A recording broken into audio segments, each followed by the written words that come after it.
Salam guru penggerak, tergerak, bergerak, menggerakkan.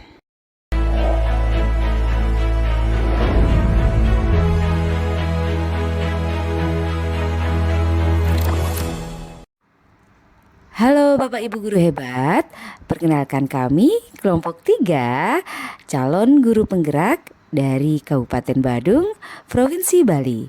Kami adalah calon guru penggerak yang tergabung dalam kelas 10 Pendidikan Guru Penggerak Angkatan 9. Perkenalkan, saya Nimade Saryasi SPD MPD, calon guru penggerak dari SMA Negeri 1 Mengui.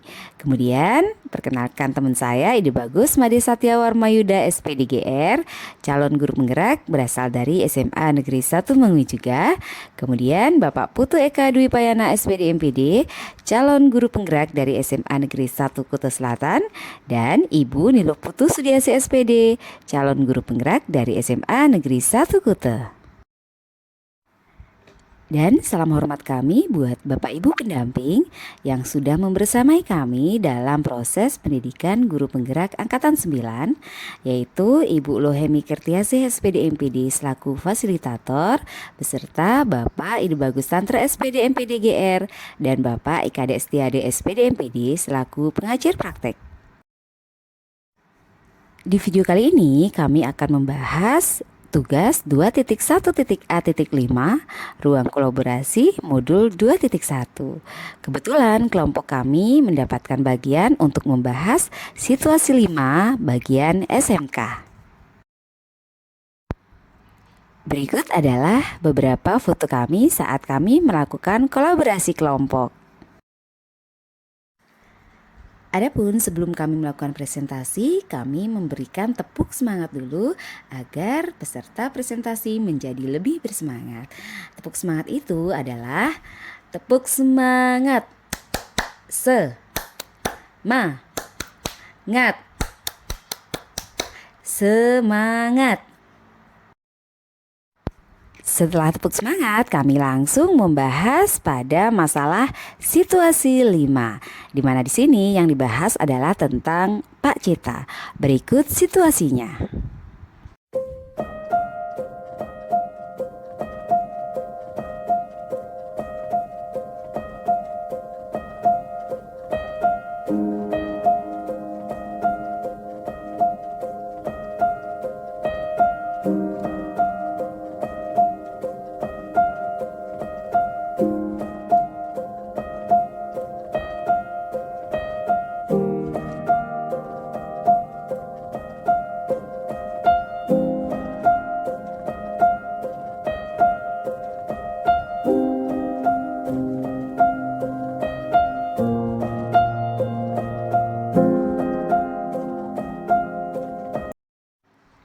Adapun pertanyaan yang harus kami bahas untuk situasi 5 adalah yang pertama, dari skenario pembelajaran yang telah ditelaah, apakah kebutuhan belajar murid yang berusaha dipenuhi oleh guru tersebut? Yang kedua, bagaimana cara guru tersebut menentukan kebutuhan belajar muridnya? Yang ketiga, strategi pembelajaran berdiferensiasi apa yang digunakan? Dan yang keempat, bagaimana guru tersebut melakukan penilaian?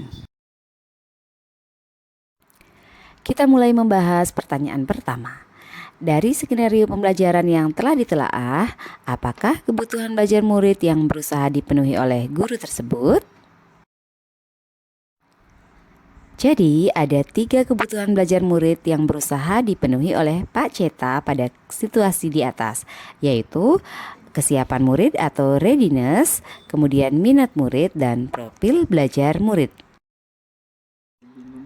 Kesiapan murid atau readiness bisa dilihat saat Pak Ceta berusaha memenuhi kebutuhan belajar murid terkait aspek kesiapan belajar murid dengan cara Pak Ceta memberikan pertanyaan pemandu terkait konsep materi yang akan dipelajari dan meminta murid untuk belajar secara mandiri sebelum proses diskusi bersama.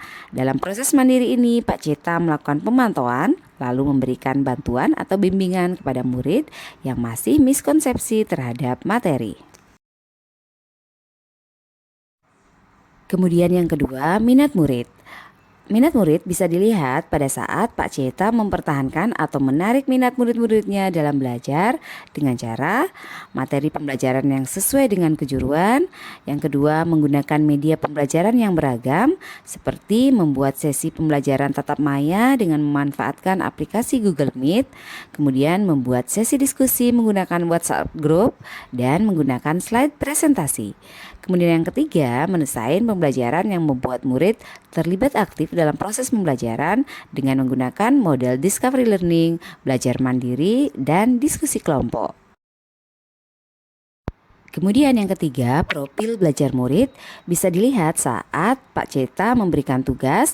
Pak Ceta memperbolehkan murid-muridnya memilih cara mendemonstrasikan pemahaman mereka tentang konsep transaksi online melalui ragam bentuk seperti poster, PPT, note, mind map, dan lain-lain sesuai dengan yang mereka inginkan. Pertanyaan nomor 2. Bagaimana cara guru tersebut menentukan kebutuhan belajar muridnya? Pak Ceta menentukan kebutuhan belajar muridnya dengan cara pertama, menentukan tujuan pembelajaran yang ingin dicapai. Kedua, dengan cara memberikan kesempatan kepada murid untuk berdiskusi. Ketiga, mencari tahu pengetahuan awal yang dimiliki oleh murid terkait dengan topik yang akan dipelajari dengan memberikan kesempatan murid untuk menggali informasi sebanyak-banyaknya secara mandiri. Hal ini merupakan cerminan dari pengetahuan awal siswa yang dimiliki, yang mana dilanjutkan dengan sesi penguatan dan menarik benang merah dari informasi yang diperoleh. Yang keempat, ketika Pak Ceta menemukan beberapa murid-muridnya masih memiliki miskonsepsi dan perlu bantuan, Pak Ceta kemudian menghubungi murid-muridnya tersebut untuk meminta mereka bertemu dengan Pak Ceta dalam sebuah kelompok kecil secara daring. Dalam hal ini, Pak Ceta juga mencoba memetakan kebutuhan belajarnya terkait miskonsepsi yang dihadapi oleh murid-muridnya, karena Pak Ceta memberikan petunjuk ulang atau bantuan pertanyaan-pertanyaan untuk membuat muridnya mendapat pemahaman yang lebih baik.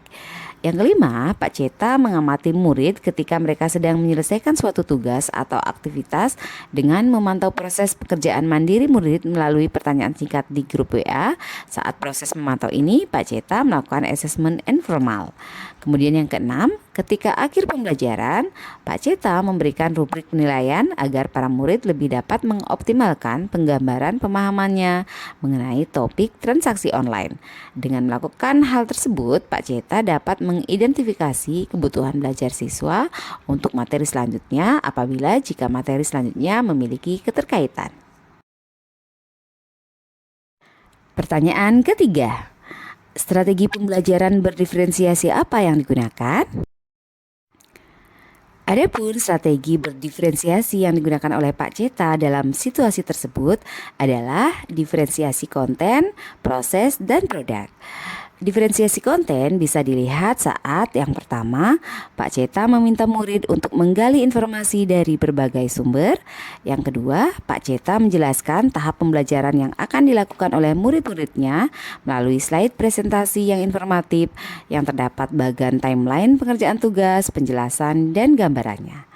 Kemudian diferensiasi proses bisa dilihat saat yang pertama, Pak Ceta melaksanakan pembelajaran berjenjang dengan berbagai kegiatan mulai dari belajar mandiri, menggali informasi dengan dukungan dan bimbingan dari guru, diskusi kelompok kecil, diskusi kelompok besar, dan menghasilkan rangkuman dalam bentuk beragam.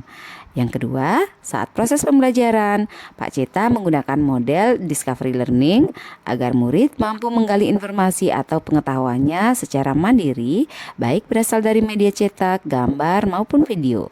Pak Ceta membagi siswa dalam kelompok kecil sehingga murid dapat diskusi secara daring. Siswa diberikan kebebasan dalam mencari sumber belajar yang sesuai dengan pembelajaran. Kemudian yang ketiga, diferensiasi produk bisa dilihat saat Pak Ceta memberikan alternatif produk yang dibuat rangkuman dari pengetahuan atau informasi yang didapatkan dalam bentuk poster, PPT, note, atau mind map, dan lain-lain. Pertanyaan nomor 4. Bagaimana guru tersebut melakukan penilaian? Pak Ceta melakukan 3 penilaian, yaitu assessment for learning, assessment of learning, dan assessment as learning. Assessment for learning itu adalah penilaian yang dilakukan selama berlangsungnya proses pembelajaran dan biasanya digunakan sebagai dasar untuk melakukan perbaikan proses belajar mengajar dan berfungsi sebagai penilaian formatif. Kemudian assessment of learning adalah penilaian yang dilaksanakan setelah proses pembelajaran selesai, berfungsi sebagai penilaian sumatif. Kemudian assessment as learning yaitu penilaian sebagai proses belajar dan melibatkan murid-muridnya secara aktif dalam kegiatan penilaian tersebut. Penilaian ini juga dapat berfungsi sebagai penilaian formatif. Yang pertama, assessment for learning. Assessment for learning bisa dilihat saat Pak Ceta melakukan penilaian selama proses pembelajaran berlangsung dengan memberikan pertanyaan kepada murid, memberikan umpan balik, memantau kemajuan murid melalui WA Group dengan menggunakan assessment informal, kemudian mengamati perilaku murid yang masih ada miskonsepsi terhadap pembelajaran. Kemudian yang kedua, assessment of learning ini bisa dilihat dari Pak Ceta melakukan penilaian sumatif dengan membuat rangkuman pemahaman topik transaksi online secara berkelompok dalam beragam bentuk poster, PPT, note, mind map, dan lain-lain. Kemudian ketiga, assessment as learning bisa dilihat saat Pak Ceta melibatkan murid secara aktif menilai diri sendiri dengan memberikan rubrik penilaian agar para murid lebih mengoptimalkan penggambaran pemahamannya mengenai topik transaksi online. Kemudian presentasi kami tutup dulu dengan pantun. Bu Emi keluar jalan-jalan, Pak Tantre kenalan mencari teman. Kami memohon kritik dan saran jika ada yang kurang berkenan. Kemudian dilanjutkan dengan sesi tanya jawab. Dari hasil sesi tanya jawab, kemudian pada bagian akhir, kelompok kami bisa mengambil kesimpulan bahwa Pak Ceta sudah melakukan pembelajaran berdiferensiasi dengan ciri-ciri. Pertama, memiliki tujuan pembelajaran yang didefinisikan secara jelas. Kedua, bagaimana guru menanggapi atau merespon kebutuhan belajar muridnya. Bagaimana ia akan menyesuaikan rencana pembelajaran untuk memenuhi kebutuhan belajar murid tersebut. Kemudian yang ketiga, bagaimana mereka menciptakan lingkungan belajar yang mengundang murid untuk belajar dan bekerja keras untuk mencapai tujuan yang tinggi. Kemudian yang keempat, manajemen kelas yang efektif. Kemudian kelima, penilaian berkelanjutan. Demikianlah presentasi dari kelompok kami, kelompok 3. Terima kasih atas perhatiannya. Salam dan bahagia Bapak Ibu guru hebat. Salam guru penggerak.